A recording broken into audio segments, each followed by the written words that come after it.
Mari ngevlog di Kebun Desain.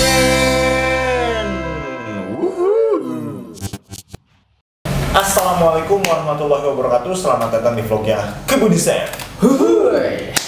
Oke teman-teman, kali ini kita sedang menghadapi situasi yang benar-benar darurat ya, karena COVID-19 ini lagi naik-naiknya. Ya lagi nih, bulan apa sih ini?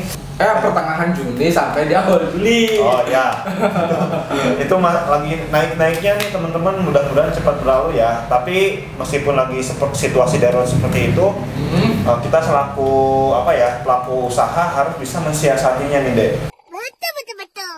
Betul sekali. Jadi kita akan sharing gimana teman-teman. Mudah-mudahan ini membantu ya Bu ya. Jadi tonton video ini sampai habis. Jika ada teman-teman yang lain mau ngasih tips juga, tolong tinggalkan di kolom komentar kami ya, biar bermanfaat buat yang lainnya. Nah, kita akan memberikan tips seputar atau sekitar tentang bagaimana sih UMKM tetap cuan atau tetap menghasilkan walaupun di kondisi PPKM seperti ini. Mantap. Ya, kalau bisa untuk besar alhamdulillah, tapi setidaknya bisa bertahan ya. Nah, itu sih setidaknya bisa bertahan gitu ya. Jadi kita memang berbicara berdasarkan pengalaman. Oke, adapun ini tipsnya, ada beberapa tips. Yang pertama nih ya. Apa nih? Yang pertama adalah jadikan bisnismu semua serba online. Oke, di era digital ini kita harus menjadikan bisnis kita menjadi online. Semalam nih ya, ketika saya pergi ke daerah sekitaran Karawang, itu banyak sekali pedagang UMKM yang kaki lima, khususnya yang kulineran itu banyak yang dirazia karena masih berjualan secara langsung gitu ya. Secara langsung gitu. Nah, untuk mensiasati hal tersebut, teman-teman diusahakan kalau bisa silakan lakukan jualannya jadi online gitu. Misalnya jualan mie seperti itu kan ya. Mungkin bisa via WhatsApp atau misalnya bermitra dengan GrabFood atau Gojek seperti itu ya. Iya. Atau misalnya open semua saluran yang memang semua bisa dijangkau secara online.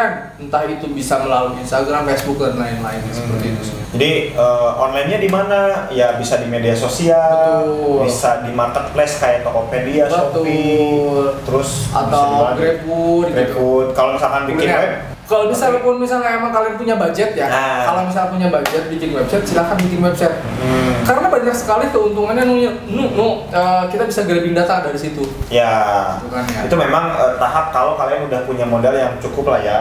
Nah kalau misalkan di awal-awal bisa lewat marketplace kayak tadi. Dan kalau menurutku sih bisa diusahakan di media sosial teman-temannya itu dikasih tuh link ya. Ataupun istilahnya mengedukasi si pasarnya kalau kalian tuh higienis buatnya. Itu juga bisa seperti itu. Nah, bicara tadi kata Dino higienis, ini ada tips yang kedua Apa nih? Nah, tips yang kedua ini adalah tingkatkan kualitas produk dengan menjaga prokes. Bener nggak sih? Bener. Jadi harus digaungkan tuh di mana di sosial medianya. Ya, jadi orang sekarang kan misalkan ada kekhawatiran ya kalau belanja atau apa kayak gitu. Coba kalau misalkan kita selaku penjual itu bisa menjamin produk kita, kalau baik itu produk makanan, produk yang misalkan apa gitu ya, itu sudah dibersihkan. Kalau makanan, cara buatnya kita pakai sarung tangan misalkan, pakai masker, dan itu dikasih tahu ke konsumen. Nah iya, dipoto ya, jadikan konten ya. Iya, dijadikan konten kayak gitu. Menjamin gitu ya, menjamin kualitas produk kalian itu higienis dan mematuhi prokes. Iya, jadi kan setidaknya orang tuh jadi percaya buat beli produknya temen-temen kayak gitu. Good job. Nah, yang ketiga tadi kan berkaitan dengan prokes. Orang-orang kan mungkin sekarang banyak yang tidak mau makan di tempat gitu kan ya. Iya, bahkan dilarang sih sekarang. Bahkan dilarang seperti itu atau dibatasi. Ada dibatasi. Kalian main di sini ada celah. Celahnya apa? Kalian berikan promo buat orang yang order secara online dan tidak makan di tempat. Nice.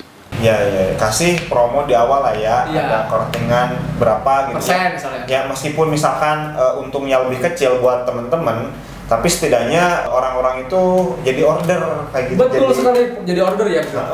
Dan ketika tahu produknya itu higienis misalkan disajikannya dan enak ataupun produknya terpercaya gitu, ya insya Allah order terus nantinya. Iya.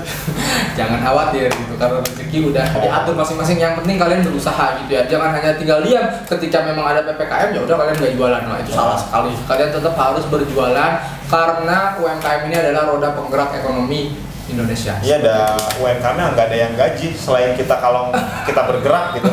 Kita yang harus bergerak gitu.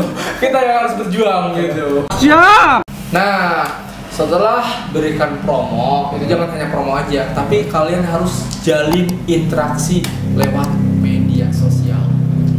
Nah, iya itu interaksinya gimana nih? Apakah chattingan atau apa gitu? Interaksi itu kalau bisa kalian bikin konten yang menarik dengan sosial media kalian. Kalau misalnya bisa sih kalian bikin konten seperti kita ini ya, konten YouTube. Ya. Itu kan buat engage. Tapi kalau misalnya kalian tidak bisa atau tidak punya waktu ya kalian seenggaknya bikin desain-desain yang menarik untuk konten IG kalian. Iya. Atau kalau misalnya tidak bisa pun, tidak ada waktu pun, ya kalian gunakan jasa desainer grafis profesional, studio desain grafis profesional seperti itu. Iya. Jadi konten itu dijadikan alat komunikasi kita dengan pasar, gitu, dengan calon konsumen. Jangan sampai kita bisnis di media sosial cuman nggak ada kontennya, orang gimana gitu ya, ini masih aktif, masih jualan atau enggak. Minimal itu sehari itu ada satu postingan kayak betul gitu. sekali, itu minimal banget. Ini sebenarnya sebagai ganti kalian berinteraksi secara langsung ya. Kalau zaman dulu kan suka ada tukang, kalau sekarang sih masih ada ya tukang perabot, tau nggak? Yang pakai toa gitu kan. Yeah. Itu kan interaksi seperti itu ya, secara langsung perabot gitu. Nah kalau misalnya di media sosial ya tadi caranya dengan menggunakan apa tadi? Desain yang menarik dan postingan gitu. Ya, postingan konten-konten baik itu dengan desain ataupun kita bikin video langsung kayak gitu. Iya betul. Oh ada yang menarik juga, pokoknya gunakan fitur terbaru di media sosial yang memang sudah banyak pengikutnya atau penggunanya, misalnya Instagram ya. Kita menggunakan Reels ya kemarin ya. Ya itu fitur baru ya. Fitur baru dan ternyata bisa menjangkau banyak orang. Itu bisa digunakan seperti itu salah satu marketing gratis tuh. Lumayan juga untuk personal branding ataupun untuk untuk jualannya seperti itu. Nah, terkait sekarang kan banyak yang dine-in, otomatis kan orang order secara online. Nah, bisa juga kalian berikan layanan gratis delivery. Misalnya dengan satu ketentuan berapa kilometer gitu.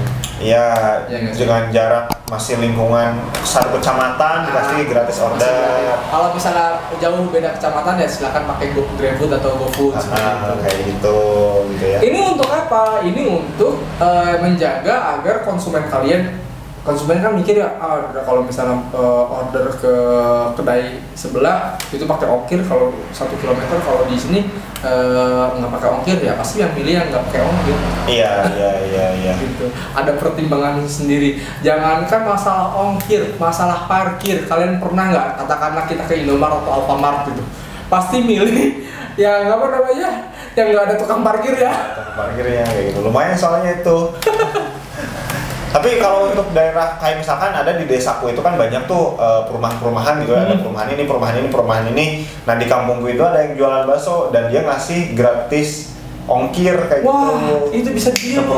Perumahan kayak gitu. Itu bisa ditiru, keren banget itu. Jadi dia membaca peluang. Cuman ada syaratnya, sekali pesanan misalkan 5 gitu buat keluarganya. Bisa kayak gitu. Ada syaratnya sekali pesanan 5 terus kasih diskon misalnya kalau order 5 ini mantep lah gitu. Nah, itu kan ruang lingkupnya satu desa tuh masih bisa lah kayak gitu. Nah, itu ya tips yang kita udah laksanakan, juga yang kita pikirkan mencoba melihat situasi sekarang kayak gitu. Mudah-mudahan kalau memang relevan itu bisa membantu teman-teman. Dan misalkan teman-teman kebingungan nih kalau jualan online itu kayak gimana, teman-teman bisa searching di tutorial-tutorial di YouTube kayak gitu ya. Itu mudah lah insya Allah. Jualan online itu nggak terlalu sulit. Yang penting teman-teman bisa konsisten terus gitu ya, terus belajar kayak gitu. Nah betul, yang penting sih kalian konsisten belajar dan terus explore hal baru. Iya. Jangan tertutup gitu ya, kalau kalian udah biasa jualan konvensional, udahlah konvensional terus, jangan menggunakan yang online gitu. Nggak salah seperti itu. Buktinya kan sekarang ada pandemi seperti ini, apakah konvensional dengan jualan secara langsung bisa bertahan? Tidak kan ya? Ya. Ini fakta di lapangan seperti itu ya. Oke, mudah-mudahan bermanfaat. Silahkan di like, subscribe, dan komen kalau teman-teman suka dengan video ini. Jangan lupa di share juga gitu. Atau misalnya kalian punya tips yang lainnya atau kalian punya rekomendasi, Bang, tolong dong bahas ini, ya silahkan komen aja di kolom komentar. Oke, thank you. Sampai jumpa di vlog kita selanjutnya. Bye bye.